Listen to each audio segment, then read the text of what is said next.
Good afternoon, everyone. I know there are some people still logging in, but we're going to get started. Thank you for joining us for this information session on the Advanced Certificate in Immigration Law program. What we're going to do today is talk about the certificate, a little bit about the curriculum, career opportunities in immigration law, and the application process. So my name is Dawn Pickin. I'm a program director here at CUNY SPS in the Office of Professional Education and Workplace Learning. I will be joined today by Brandon Kelly, who is the coordinator for this program, and Shavit Yarden, who is a practicing immigration law attorney and is the academic program director for the program. Shavit also teaches as well. So we'll be hearing from Brandon and Shavit a little bit later in the presentation. I want to let folks know that we are going to talk about some frequently asked questions towards the end of our presentation. But as we go along, if you have a question, you can feel free to put it in the chat and we will try to address it at the end. If it is a question that is specific to you personally, maybe you have a question about your transcript, for example, we will get back to you in a direct manner and not address those here. So first, I want to tell you a little bit about our school for those of you who may not be familiar with CUNY or the CUNY School of Professional Studies. If you are not from the New York City area and haven't heard of CUNY, we are the City University of New York. We're the public university system of New York City and also the largest urban university in the country. Our school was founded in 2003, and we are one of the 26 schools in the CUNY system that includes senior colleges, community colleges, and professional schools. CUNY SPS offers undergraduate degree programs. Those are designed for people who have some college credit but have not completed a degree yet. Some of our bachelor's degrees, for example, are in information systems, disability studies, and health information management. We also have master's degrees in fields such as business management and leadership, youth studies, and data analytics. And we also have certificate programs offered at both the undergraduate and graduate levels. The immigration law certificate is a graduate level program. That means you have to have at least a bachelor's degree to apply, but we're going to talk about that a little bit further in a little bit. Most of our programs are offered online, and CUNY SPS was ranked 16th in the nation in US News and World Report's list of 2018 best online bachelor's degree programs. So that's something we're really proud of.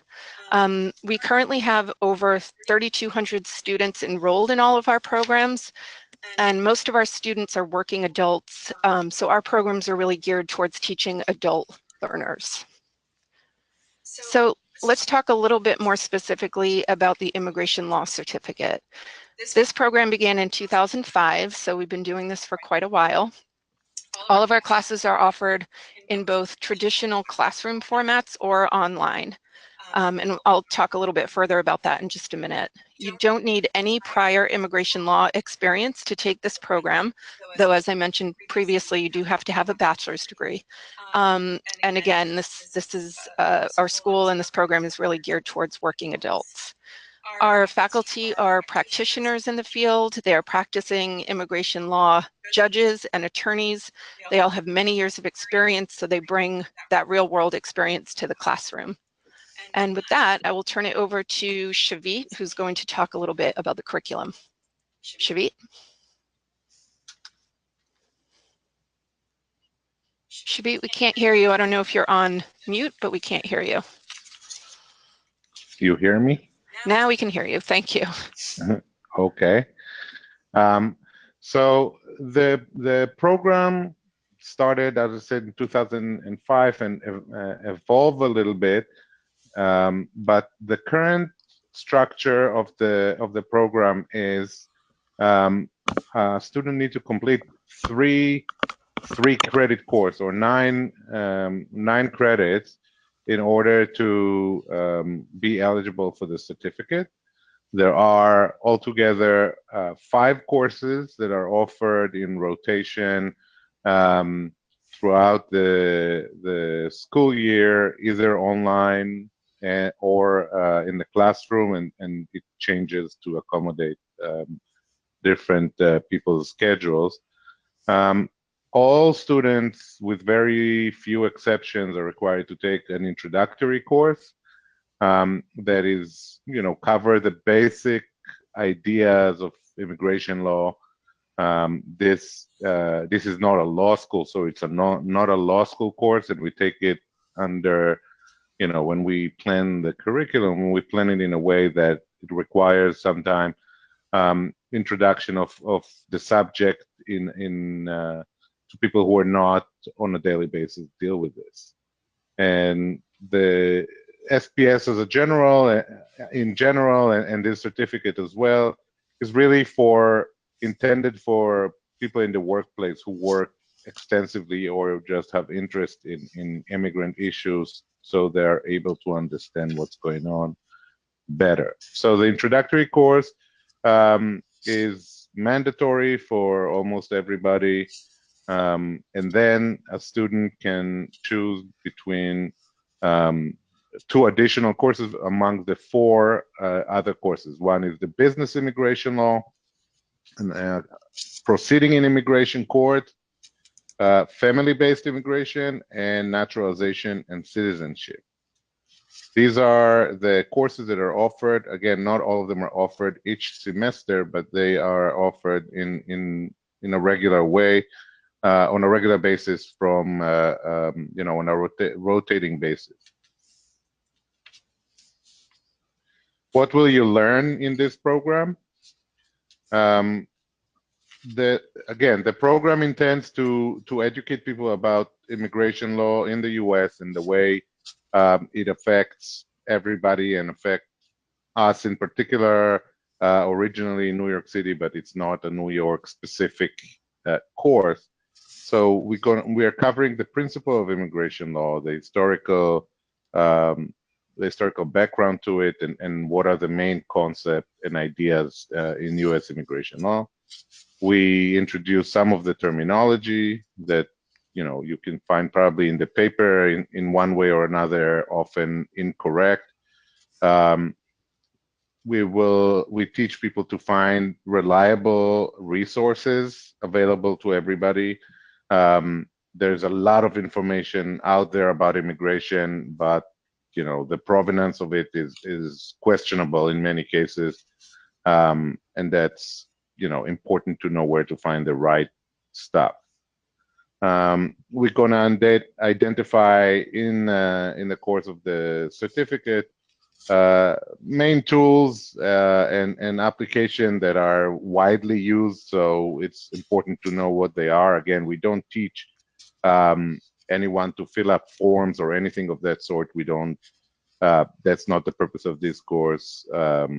We try to bring everybody to know the principle and know how they apply to the people around them.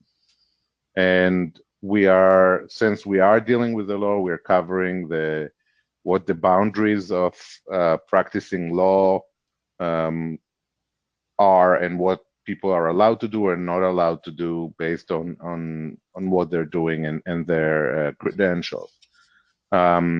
It's a major issue with immigration law is the unauthorized practice by people all over. That can be very detrimental to a lot of immigrants or people who are looking for services. It's a vulnerable clientele, and therefore it's very important for us that everybody is aware of what's allowed and what's not allowed. Like every profession, there are specific activities that are reserved for certain professionals. And a question that probably comes to everybody's mind is how will the certificate help you? Well, it somewhat depends on what you are doing in your career, in your work life. But what it will definitely, as a general rule, it will expand everybody's understanding of the issues affecting immigrants in this country, which is a very significant portion of the population, a very active one. And also because immigration is such a hot button issue politically. There are a lot of course, in the media on it, and it's important for everybody to be able to have a more educated point of view, whatever it is, when they discuss the issue. It helps people in HR and in organization where the workforce includes immigrant to understand, what are the type of issues that their immigrant coworker experience. It help people who feel about this, about the cause of immigration, to advocate for them, and would help most people if they want to go into a particular field of immigration, whether they would like to pursue a career in law or in any other, in public service or in the nonprofit sector. Will help them to get some credential that shows their intention, and focus on the topic. We are not a law school, so we do not authorize people to practice. This is always reserved in the United States. Each state has its own rule and has its own body that accredited a lawyer.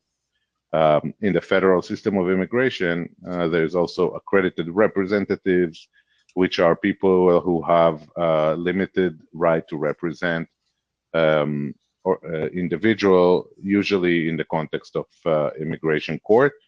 That our certificate or the courses that we offer can help someone, but again, we do not, as a school, we do not accredit someone to be an accredited representative. This is done by the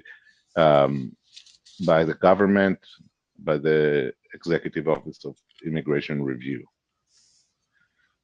And now I'm gonna, Dawn will talk a little bit about the format of the courses and how they're delivered. Thank you, Shavit. So every class in this program is available, as we mentioned before, in a traditional classroom format or online. It's probably worth noting that you don't have to stick with one format throughout your time in the program. So for example, you could take the Introduction to Immigration Law class in the classroom in your first term, and then take Family-Based Immigration online in your second term. I'm going to talk a little bit more about how we schedule classes on the next slide. Classroom courses meet in the evenings. They're one evening a week on a Monday through Thursday from 6 to 8:30 p.m. So the schedule gets changed from semester to semester. And online classes are held we use a learning management system called Blackboard. The classes are asynchronous, which means that unlike this webinar, which is synchronous, you do not have to log into the course site at any specific time, but you could log in at times that are convenient for you each week. Online courses have a live professor teaching the course, so he or she would interact with students through a discussion board. They would grade your work and be available for questions, just like in a traditional classroom. The difference is, again, so you don't meet at a specific time, but online classes, the students typically log in 3 to 4 times a week for an average of about 30 minutes. That's not a hard and fast rule, but just gives you sort of a parameter. So really the meeting time turns out to be essentially the same as a classroom course, just kind of spread out over the week.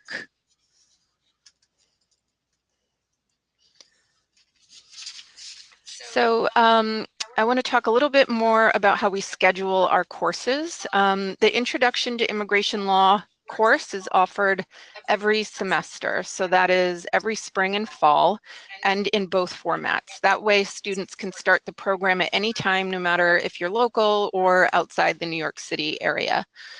The elective courses we offer on a rotating basis. So we typically offer 2 elective classes in addition to the intro course each semester. So we'll always have at least one classroom-based elective and one online elective available so that students can persist each semester regardless if you are in New York or not. And though your first choice may not always be available in the format you prefer, we try to rotate everything equally to be fair to all students. So keep in mind that you'll always be able to complete the certificate in 3 consecutive semesters, regardless of which format that you prefer. So who should take this program?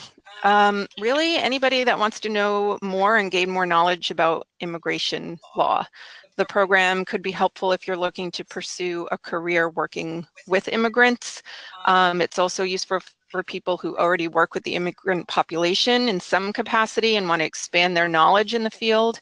Our students and alums work with immigrant populations in, for example, law firms, schools, universities, government agencies, nonprofit organizations.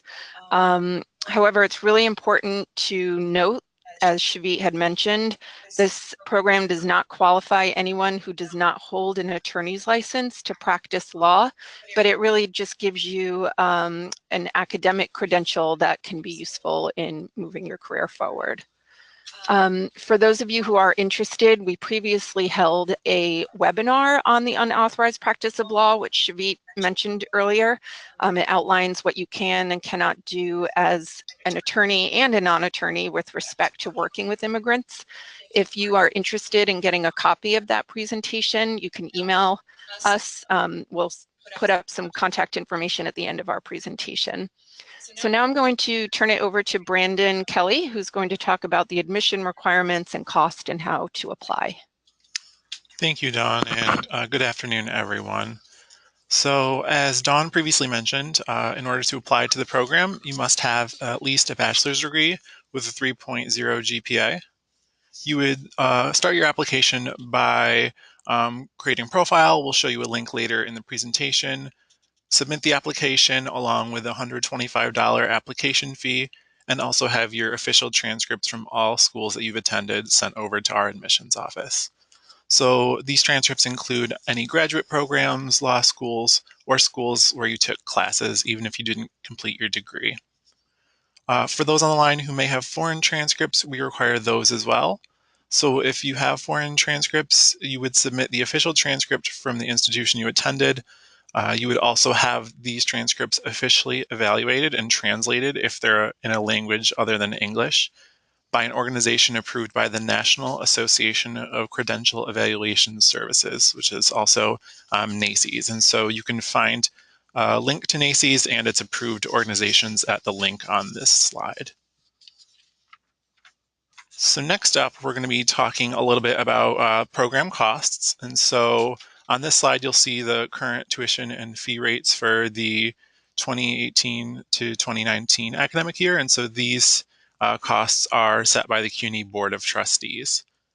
So if you're a New York State resident or taking online classes, regardless of where you live, the current graduate tuition is $455 per credit.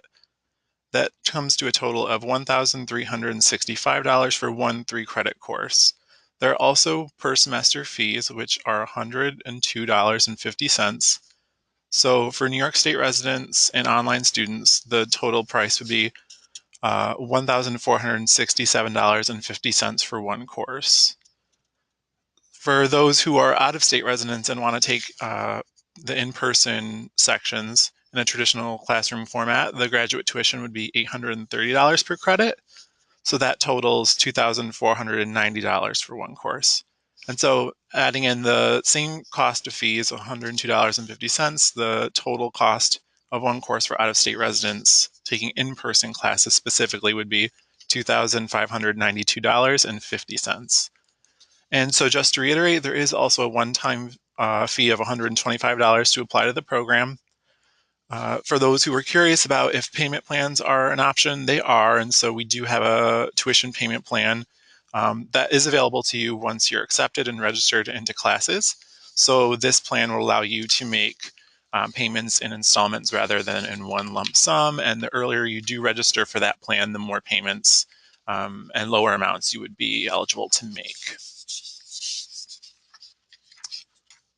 So to apply to the program, the link is provided. You'll see our program page snapshot here on this slide. And so on the right-hand panel, you'll see an Apply Now link. And then on the left is just some more information about the program. Currently, we're accepting applications for the spring 2019 semester. And so the deadline to submit your application is January 7th. It's okay if your transcripts come in a little bit after that date, but you would need to submit your application by that date. And of course, we always encourage people to contact their previous schools, as early as possible to really get those transcripts in case any issues should arise. And so next, I'll be turning it back over to Dawn, who will be answering some frequently asked questions and questions that came in the chat log. Thanks, Brandon. So we get questions again and again that I'll cover now, and then I see a couple of questions coming in from our listeners today, so we'll try to address those as well.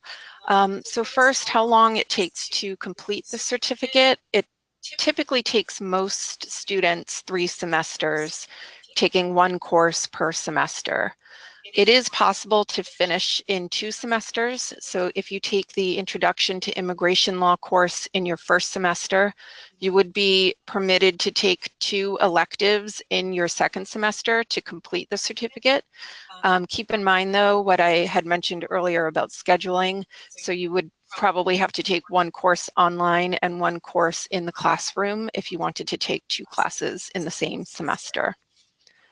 The next question we get a lot that we addressed a bit is if you have to be an attorney to take this program. The short answer is no, you don't have to be an attorney. We don't expect anyone to have any experience with immigration law, and it's not a requirement to apply and join the program. We also get questions regarding BIA accreditation, which Shavit had mentioned previously on becoming an accredited representative. This does not make you a BIA accredited representative. However, you could use this program to count towards the training requirement that you have to have towards applying to be an accredited representative. There's a lot more on that process in our webinar on unauthorized practice of law that I had mentioned previously. So again, if you want a copy of that, you can send us an email to let us know. The next question is if your GPA is below the 3.0 requirement. If that's the case, you should feel free to submit a personal statement along with your application that includes specific information about why you want to take this program, information about your previous academic experience, or anything else that would help us get a fuller picture of your academic ability. And if you are thinking of applying and this applies to you, you can feel free to reach out to Brandon or me, and we can talk about how to submit that statement. And then finally, is financial aid available? So this program is not available for traditional financial aid because you have to be a full-time student to apply for that, and this is a part-time program. But as Brandon mentioned earlier, we do have a tuition payment plan option that is available once you become a registered student. So I wanted to address some of the questions that have come in. One is regarding scholarships that might be available. So there is one scholarship that you could apply for. It's called the Helena Rubinstein Scholarship. It is offered through CUNY's Adult and Continuing Education Unit. If you want more information about that, you can reach out to me or Brandon, and we can point you in the right direction on how to apply for that. Another question came in about if you're only allowed to take 1 course each semester, and there are a total of 6 courses. So I'm just going to reiterate that question. You have to take 1 course in your first semester. That's the introduction course, which is a prerequisite. You can then take 2 courses in your second semester to finish the certificate. There's only 3 required courses. You have to get 9 credits to get the certificate. And again, just keeping in mind, if you do take 2 classes in the same semester, you would have to take 1 online and 1 in person. There's another question again about the payment plan, so that is available if you want that. And someone else has asked about a link for the scholarship. Again, I don't have that readily available, so please, when I put our contact information up on the screen, which I can actually do right now, you can send your question about that scholarship to me, and I can forward it to you. You can feel free to shoot us an email with any other questions you might have, and we'd be happy to answer to you. Thank you so much, and we appreciate your time today, and we hope that we hear from you in the future.